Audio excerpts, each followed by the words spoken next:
I want to share with y'all the way that I keep my gear in order to keep it organized, or at least organized for my needs. Now, everybody has their own way of organization. I'm not saying this is for you, I'm just sharing what works for me. Now, when it comes to bringing ammunition to the field, I'm a big advocate of having the ammunition in the rifle, meaning that if it's for a hunting rifle, it should be in your stock.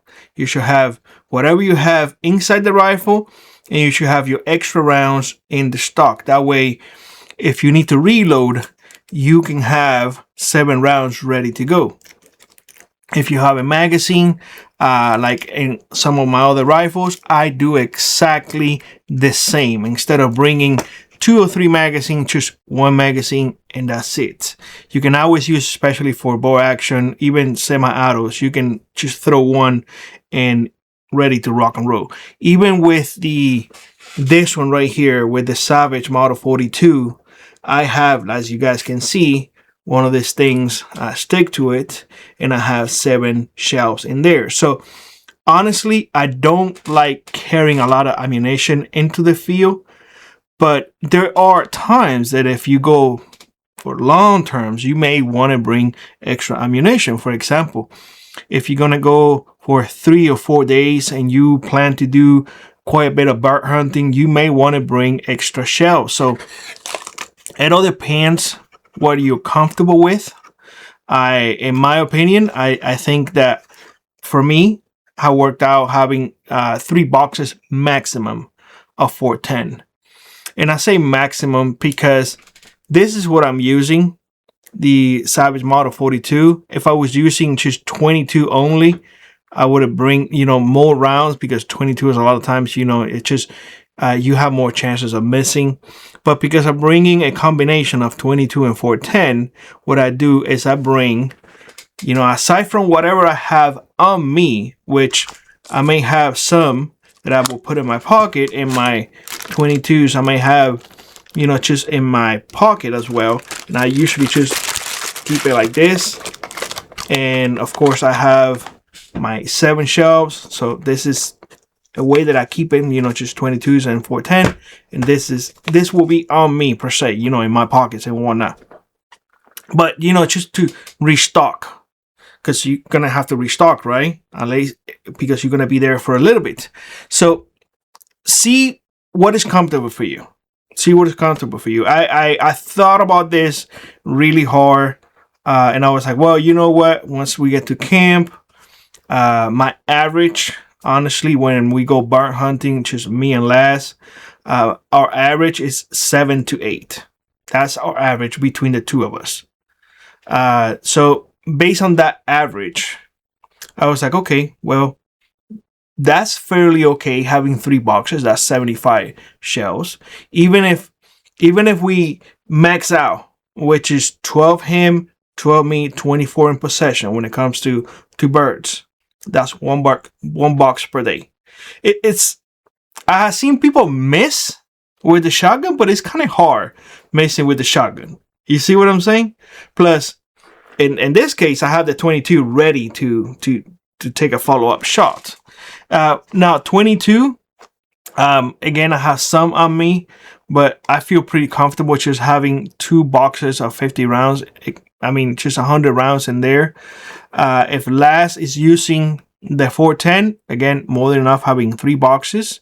If he's using the 22, his rifle has the magazine that he uses and 3 extra magazines in the stock. So you see, it goes to the mindset of, well, you already have extra ammo already in the rifle that is not going anywhere. So something to consider when it comes to the large game, aka our 30 calibers, whether we're using a 30-06, whether we're using a 338 Win Mag, whether we're using a 308, 1 box. I bring 1 box in there, and that is it. This year, depending on how things change and how well I'll recover, but thus far it looks like we are moving forward to the 308 and just steam ahead. Just the 308, that way we don't have too much of a headache, of changing in the middle of the season and whatnot. So just one box, 20 rounds. Remember, I have in there, I will have 7 extra rounds. Last's rifle, also a Savage. He will have also 7 rounds, and his magazine holds 5 rounds. This one is an internal magazine and only holds 4 rounds. And 1 in the chamber, but I don't carry 1 in the chamber. I only put 1 in the pipe once I'm ready to shoot. And that is the way that I have trained my son as well. So yeah, just keep that in mind. Again, everybody has their own way of doing things. So for me, when it comes to ammunition, 3 boxes of 410, because I figure that if we max out for 3 days, that's more than enough. That gives us 3 extra shells, just in case, 1 extra shell per box. Quite honestly, we have missed with the 22, but we have yet to miss with the 410. And that is if my son decides to bring his 410 shotgun. He might just want to bring the 22. He had done that in the past, which is totally fine. When it comes to clothes, when you are gathering things that you want to put together, my best advice to everyone, because this is universal, this is all over there, it doesn't matter where you're from, you will struggle when you have way too much gear. What is the gear that you use the most? The one that you see that is falling apart, and the one that you grab every single year because that is either your lucky one, that is the most comfortable one, that is the one that you like, that is the one that it just, I don't know, it brings you joy to bring, and have it ready. Have it ready. That's my best advice to y'all. For example, you won't see in the back in here none of these gloves, because these gloves that we have in our packs, they're ready to go all the time because we use them. We use them to ride. We use it to just work when we are there. Just handling wood and whatnot. I don't want to have a splinter when I'm out and about. So in the past, it's funny because I must apologize to those who I gave a hard time, when it came to gloves and whatnot. But I gave people a hard time in the past. In my youth, I was sometimes a dummy, and I did that, give people a hard time because they were wearing gloves. Came to find out that they were right and I was wrong. So I have a pair of gloves in my pack, and Laz has in his. These are insulated. Unfortunately, they are not as insulated as Alaska requires at time. Take for example, this is I have things in here in a Ziploc bag ready to go. Laz has his in there. So in here I have socks, I have gloves, and I have a beanie. This is more or less when it gets a bit cold, more or less when it comes to moose hunting season. Why? Because the gloves in here are a lot thicker. These ones are more insulated, way more warm than this one. Everything's the heat a lot better. In here, I also have a face mask, because sometimes when we're riding, whether it's on the Argo, whether it's on the ATVs, just all of that in your face, it gets cold. Here in September, it's very wet and it gets cold. Of course, I have a beanie during that time. Probably going to have to use a beanie even during the day. A lot of the times, what I do with the beanies, honestly, I just grab it and I put it over my hat. That way, it covers my ears. However, one thing that I want to share with y'all, just in case, so you guys, can have an idea too. I discovered last year, by accident, if you will, that this ear protection thing, and I think skiers use this quite a bit. Let me put it like this: people with hair use this a lot more than me. I don't have any hair, but in comparison, this is really, really small. I know the beanie is not that big, but this is a lot smaller. And I'm comparing it because one of my favorite beanies is this one, and I use this one quite a bit. So I was I was getting too hot with this one, and I was like, I want to try this. So what I did is I took out my hat and I put it on, and quite frankly, it covers my ears. It doesn't interfere with my glasses. That's something that I have to deal with. Beanies, for some reason, it just pushes the beanie back or up all the time, and it gets my neck kind of cold, and it uncovers my ears. And this right here, honestly, has worked really well, especially because it's under the hat, and sometimes I don't need all of that heat in my nuggets, but I want to have my ears covered. So I have two. One is mine, one is Laz. Laz, all the time, he takes out his hat because the boy has a gorgeous head full of hair that I lost. So, but no, this works really well. Instead of having a beanie that it covers you everywhere, especially when it's not that cold, I will strongly suggest you to look into this. I mean, you can find this. I think a lot of skiers use this. Runners use this. This ones are made by Turtle Fur, and honestly, I thought it was gonna be cool trying them out. I did, and I was like, whoa. And again, it's not as hot as a beanie, but it keeps my ears really nice and warm. And the last thing that I have in here is a good pair of wool socks. You know, for those cold days or cold nights, you want to have nice wool socks. In fact, I don't wear anything that is not wool. In this case, I find that these ones, they are long, work best. You know, if it covers your entire calf, I think it will be beneficial to you. If that is not your preference, completely up to you, but I like these long socks. Honestly, they just work for us, and Laz preferred them as well. Now, I have said many times that you need to have a shelf, whether it's for cold, whether it's for the wind, whether it's for the rain, you should have a shelf. And one of the things that we do is that we keep ours ready to go. The way that we keep ours is in a little row just like this, and I mark mine has my name, and it says in here light jacket. I understand exactly what it is. You can put there shelf, hunting shelf, whatever it is, but mine is ready to go. I roll them. I find that just having it this way, it just helps me better. And I buy these straps. This ones I get it at Home Depot, and they just help me keeping it together.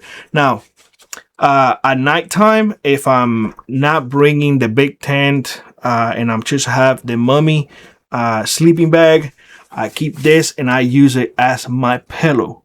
That way, at least I'm sleeping on something, because if I'm scouting and I'm bringing the small tent and the mummy bag, which is the smallest one, and I want to keep the weight as low as possible, having it this way, if I'm not using it, it helps me, you know, just to put it in my bag and sleep on it. It's a lot better than sleeping on just, you know, without it. It does help quite a bit. Of course, you can undo it and, you know, having a little bit more cushy. Maybe yours is different. I actually like this brand. This ones are the Real Tree Kin, and I really like it. No, not Kin, King as the king with the crown. And I really do like it. It makes barely no sound when you're up there. In fact, that is one of the things they advertise it. I can't remember the price. I couldn't find it one for last, so that's why we outgraded him. I told you all what we did, because this one was buy one get one free. So he got one and Mrs. D got one. I stick with my oldie because I really like this ones, and you know, you got to use what you like. Now, in late season, sometimes it gets chilly in the morning, and I think I had shared that with y'all in some hunts that we had done, you know, like part hunts and whatnot. Beginning of September, we can see frost in the morning, and when we riding, especially in the morning time with the wind and whatnot, sometimes we don't bring this. What we do, because we know that the gloves that we have are enough, and we don't need a mask per se, and we don't need the socks or the beanies or anything. What we do is just grab one of the scarves and we just bring it with us. I mean, nice and roll. We just wrap it around our faces because, incredible enough, the Argo doesn't go that fast, but the windshield, oh man, it just, it will make you uncomfortable. And although the Argo has heater, believe it or not, but without a roof, without a windshield, anything, that heater just goes everywhere. It might keep your toes warm, but from the hip up, everything is really cold. And if we riding the ATVs, same thing. The gloves are enough. We put hand warmers in there, but having a wool scarf, that we can just wrap around and take off really easy, it just works out really well. Doing the hunts, we usually wear but just a regular cap. We don't try to wear our cowboy hats or anything like that because I don't want to damage it, because this we can replace is $12. The other hats, we're talking about a few $100s. So which one you would rather get full of like blood or dirt or whatever, something that you can replace for $12, or something that you have to spend a couple of $100s. To me, it's a simple decision. I like my hats, but this is just more practical for me. Anyway, guys, that's pretty much all I want to say. Let me know what you think in the comment section below. Let me know how you prepare your gear. Do you have it all just put in a pack and everything ready to go?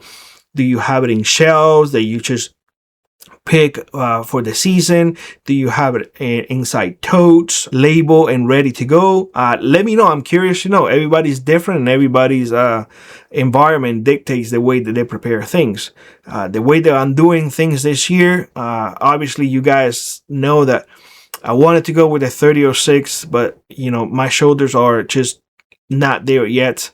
So I am heavily leaning about 99% to stick with the 308 because I weighed the 308, and honestly, it is a 7.5 pound with everything. So I'm like, okay, so what am I doing? Am I going with the other one that is a lot more heavier, or am I just going with the lighter one? Lighter recoil, and I know that it will do the job. The 308 will do the job for any animal in here, as long as you have the proper bullets and as long as you have practice enough with that tool. Anyways, enough jibber jabber from me. Let me know what you think in the comment section below, and I hope to see you in the next one.